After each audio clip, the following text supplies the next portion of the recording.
Bismillahirrahmanirrahim. Assalamualaikum warahmatullahi wabarakatuh. Bapak-bapak, ibu-ibu, mas-mas, mbak-mbak, khususnya adik-adikku sekalian yang dirahmati Allah dimanapun Anda berada. Kembali di IIP Channel bersama saya, IIP Wijayanto. Kali ini kita akan membahas tema 3 hal yang pasti membuat mantan tertarik lagi kepadamu. Ya, jadi sebelum masuk ke pembahasan, seperti biasa saya mau menyapa dulu seluruhnya ya, adik-adik saya di seluruh penjuru tanah air Indonesia ya, yang di Pulau Sumatera, Pulau Jawa, Kalimantan, Sulawesi, Nusa Tenggara, dan Papua ya. Kemudian juga adik-adik saya yang ada di luar negeri, di Singapura, di Malaysia, di Taiwan, di Hong Kong, di Jeddah, di Qatar, di Dubai. Semoga tetap sedia dan tetap setia untuk hadir menyimak video-video di channel kita ini, dan semoga bermanfaat ya. Tetap semangat selalu dan semoga semuanya sehat senantiasa. Amin ya rabbal alamin. Ya. Nah, jadi ada 3 hal ya yang membuat mantan pasti akan tertarik lagi kepada kita. Sebenarnya kalau Anda punya ketiga hal ini, tidak hanya mantan, seluruh manusia itu juga akan tertarik kepada kita ya.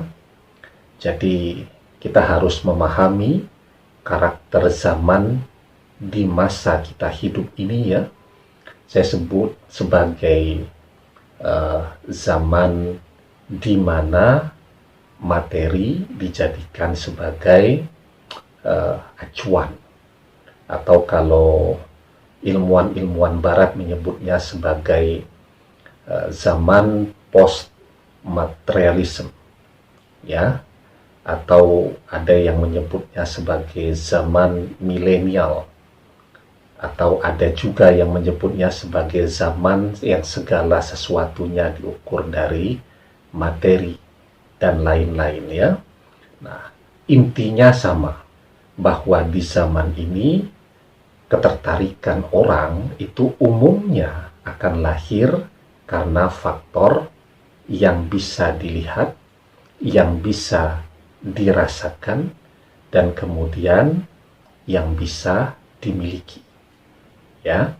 Nah, jadi 3 hal yang akan membuat mantan dan mayoritas orang tertarik kepada Anda ya. Dan 3-tiganya ini berkaitan dengan kepribadian Anda. Itu harus digarisbawahi. 3-tiganya berkaitan dengan kepribadian. Jadi yang pertama adalah pesona pribadi yang memancar dari diri Anda. Ya. Jadi faktor outernya yang luar, yang bisa dilihat. Jadi Anda dalam proses perjalanan waktu yang laki-laki, okelah dulu ketika SMA kelihatan kucel cungkring ya. Tapi setelah rampung kuliah bekerja, kelihatan atletis ya, fisiknya kelihatan memukau, mempesona, cemerlang, bersinar ya. Orang tuh kalau dia memiliki kekuatan materi ya, misal kalau sudah bekerja tuh, dia sudah bisa melakukan perawatan lah, begitu, sehingga kelihatannya lebih bersih daripada ketika masih mahasiswa dulu ya, kiriman pas-pasan untuk kuliah, kemudian untuk fotokopi dan seterusnya ya, termasuk juga untuk bayar kos, kemudian beli bensin, sehingga tidak sempat mikir-mikir perawatan, tetapi begitu sudah kerja kan, bajunya sudah mulai kelihatan bagus, sepatunya bagus. Nah, kemudian juga sudah mulai perawatan, jadi faktor outer itu, yang luar ini, itu akan menjadi sesuatu yang akan membuat semua orang tertarik. Kan banyak tuh orang bilang, dulu kok pas SMA jelek banget, kok sekarang ganteng gitu ya. Dulu pas SMA kok hitam, jelek, kok sekarang sudah cantik sekali. Nah, kan banyak. Sehingga jangan salah ya. Banyak orang dulu ketika masih kuliah, masih SMA, itu jual mahal. Tetapi 5 tahun, 6 tahun kemudian malah ngejar-ngejar. Karena faktor tampilan outer yang bagian luar yang bisa dilihat orang dan membuat orang tertarik. Jadi kalau orang ganteng, orang cantik, itu alamiah. Semua orang pasti senang melihatnya. Kalau ada orang yang tidak senang melihat orang yang cantik, melihat orang yang ganteng, nah itu mesti di dalam hatinya ada penyakit hatinya. Ya, misal iri, hasad ya. Nah, itu yang menyebabkan dia tidak suka. Misal sama-sama laki-laki, ada laki-laki yang ganteng banget, dia tidak suka melihat. Nah, itu artinya hatinya berpenyakit. Tapi secara umum orang menyukai, wanita suka kalau melihat laki-laki yang ganteng, dan laki-laki suka kalau melihat wanita yang cantik. Itu faktor pesona pribadi yang memancar atau yang terlihat. Yang kedua adalah faktor kematangan pribadi yang bisa dirasakan oleh orang, atau faktor inner beauty. Ya, jadi seiring perjalanan waktu, dulu ketika masih SMA, pecicilan, ya, pecicilan itu tidak bisa diem. Tetapi begitu seiring perjalanan waktu, sikapnya betul-betul dewasa, orangnya pinter ngemong, ya, kemudian menjadi rujukan banyak orang, jadi bijaksana, dan seterusnya. Nah, itu namanya faktor inner beauty. Dan semua orang suka dengan orang yang memiliki kedewasaan di dalam berpikir dan bersikap. Karena bersama orang yang matang dan dewasa, ya, biarpun usianya masih muda, semua orang akan merasa nyaman. Nah, maka setelah faktor ganteng tadi, ya, faktor nyaman itu menjadi hal yang penting juga.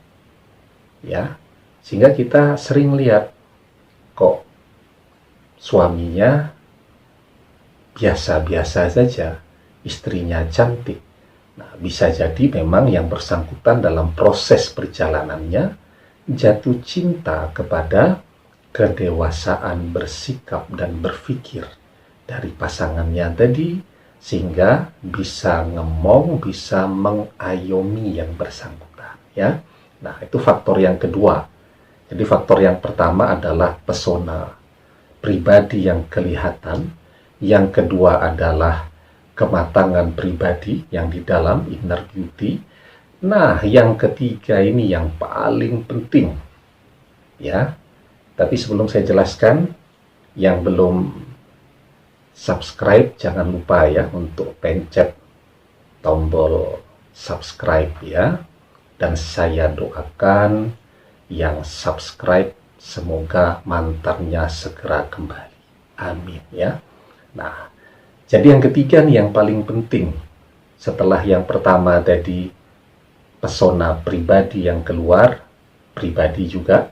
Kemudian yang kedua adalah faktor kematangan dari dalam atau pribadi, ya, yang memancar juga, yang bisa dirasakan orang atau inner beauty, kematangan pribadi.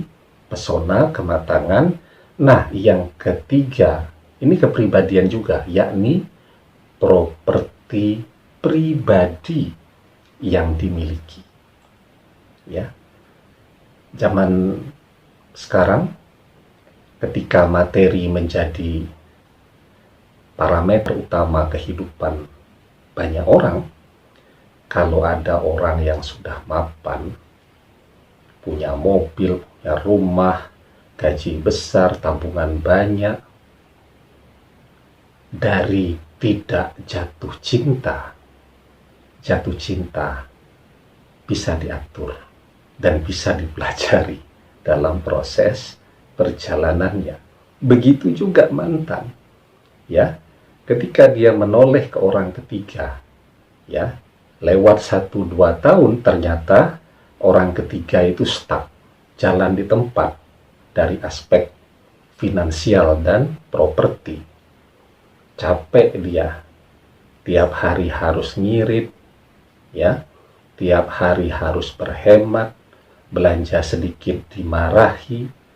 Dia lihat mantannya, wah ya, kaya banget pada saat ini, maka dia akan jatuh cinta lagi kepada aspek itu tadi.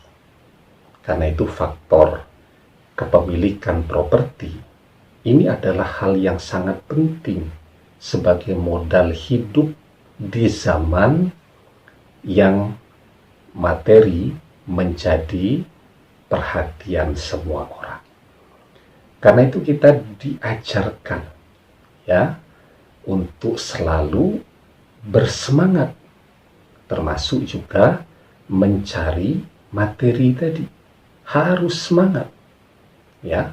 Nah, maka di dalam sebuah hadis dijelaskan, ikhris ala ma yanfa'uka wasta'in billahi wala ta'jis.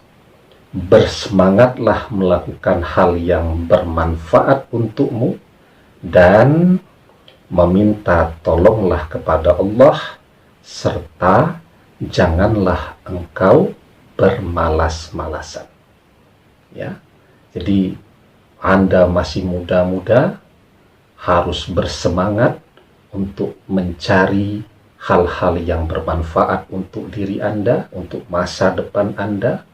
Ya, kalau dulu Anda pernah melamar seseorang, ditolak karena Anda belum punya rumah, sekarang Anda harus bekerja keras agar punya rumah.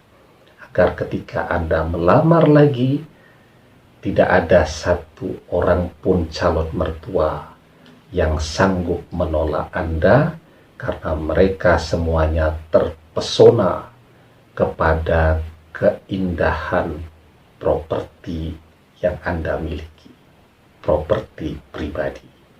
Demikian, semoga bermanfaat. Wallahu a'lam bishawab. Billahi taufik wal hidayah. Assalamualaikum warahmatullahi wabarakatuh.